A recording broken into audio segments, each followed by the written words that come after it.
Curta o vídeo e se inscreva no canal. Audioteca ANCAP.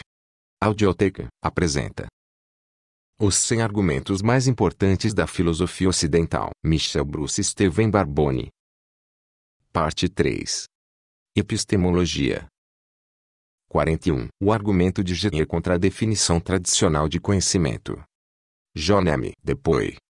O problema de Geyer tem chamado a atenção de epistemologistas desde que Edmund Geyer, 1927, publicou seu artigo de 3 páginas em 1963. O objetivo do argumento de Geyer é mostrar que o conceito de conhecimento não pode ser definido como crença verdadeira justificada, sendo que Geyer procura contestar a definição tradicional de conhecimento mostrando que há contra-exemplos para ela. Se a definição tradicional de conhecimento estiver correta, então não é possível que alguém tenha uma crença verdadeira justificada que não seja conhecimento. Como a definição implica que todas as instâncias de conhecimento são crenças verdadeiras justificadas e vice-versa, para refutar a análise tradicional, Geyer precisava fornecer um exemplo de uma crença verdadeira justificada que ninguém considerasse como um exemplo de conhecimento. Para compreender o contra-exemplo de Geyer, é importante ver primeiro como os defensores da definição tradicional compreendem crença justificada. A análise correta de justificação é uma questão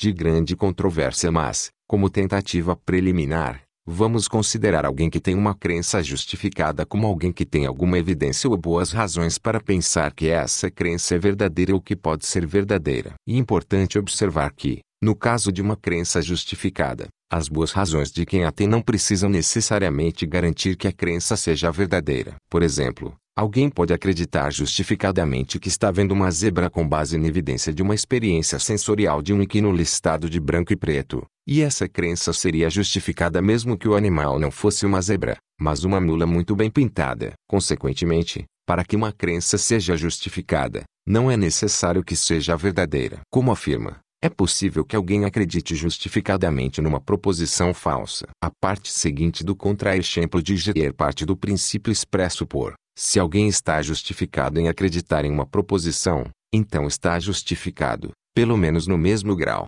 em acreditar em qualquer proposição que possa deduzir com competência do original. Já que o raciocínio dedutivo realizado com competência preserva infalivelmente a verdade, a justificação não diminui através da inferência dedutiva. Isso pode ser ilustrado por uma variação de um dos exemplos de Geyer. Imagine um caso em que um amigo de confiança, o Sr. Noguchi, fornece evidências suficientemente fortes para seu amigo Jackson acreditar justificadamente que ele, Noguchi, é dono de um Ford. Por exemplo, imagine que Noguchi, além do seu testemunho sempre confiável, mostra a Jackson o certificado de propriedade, leve Jackson para um passeio no Ford, sendo que Jackson não tem razão alguma para duvidar do seu testemunho nem das outras evidências que ele tem para sustentar a proposição de que Noguchi é dono de um Ford. Agora, Noguchi não tem um Ford, sem o conhecimento de Jackson, o que não impede que Jackson esteja justificado em acreditar que Noguchi tem um Ford, já que, de acordo com, é possível que uma pessoa acredite justificadamente numa proposição falsa. E quanto à parte relevante A,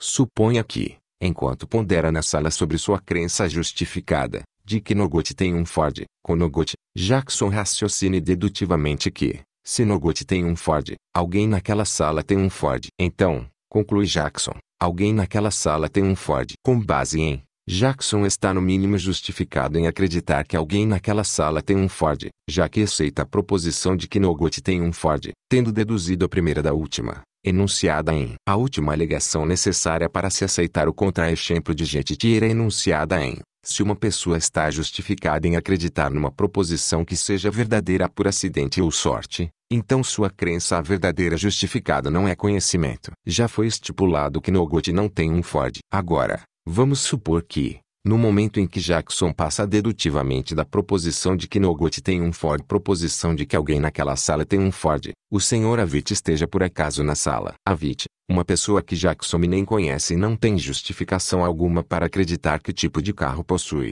está sentado em silêncio no canto da sala e por acaso tem um Ford. Então, resulta que a crença de Jackson de que alguém naquela sala tem um Ford é ao mesmo tempo justificada e verdadeira. Lembre-se que é justificada porque ele a deduziu de uma proposição em que acreditava justificadamente. E é verdadeira, já que Avit tem um Ford e está na sala. Mas como Jackson não tem crença alguma a respeito de Avit, A verdade de sua crença justificada parece ser acidental. Afinal, Jackson acreditaria que alguém na sala tem um Ford mesmo que a Viti não estivesse lá. Então, parece que a crença justificada de Jackson é verdadeira por sorte ou acidente. Em outras palavras, o fato de a crença ser verdadeira não tem nada a ver com a justificação de Jackson para sustentá-la. Por essa razão, seria errado aceitar que a crença verdadeira justificada de Jackson, de que alguém na sala tem um Ford, conta como conhecimento. Como a crença de Jackson de que alguém naquela sala tem um Ford é uma crença verdadeira justificada. E é totalmente errado achar que ela conta como conhecimento.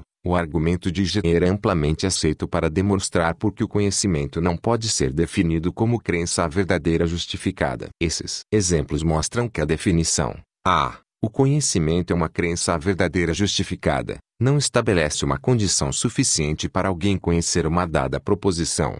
Premissa 1. Se conhecimento é crença verdadeira justificada, então não é possível que uma pessoa tenha uma crença verdadeira justificada que não seja conhecimento. Premissa 2. Uma pessoa pode estar justificada em acreditar numa proposição falsa. Premissa 3. Se uma pessoa está justificada em acreditar em alguma proposição, então está justificada, pelo menos no mesmo grau, em acreditar em qualquer proposição que deduza com competência do original. Conclusão 1. Uma pessoa está justificada, pelo menos no mesmo grau, em acreditar em qualquer proposição que deduza com competência do original. Premissa 4. Se uma pessoa está justificada em acreditar numa proposição que seja verdadeira por acidente ou sorte, então sua crença verdadeira justificada não é conhecimento. Premissa 5. Jackson está justificado em acreditar que alguém na sala tem um Ford, o que é verdade por acidente ou sorte. Conclusão 2. É possível uma pessoa ter uma crença verdadeira justificada que não seja conhecimento. Conclusão 3. Não é o caso que o conhecimento seja uma crença verdadeira justificada.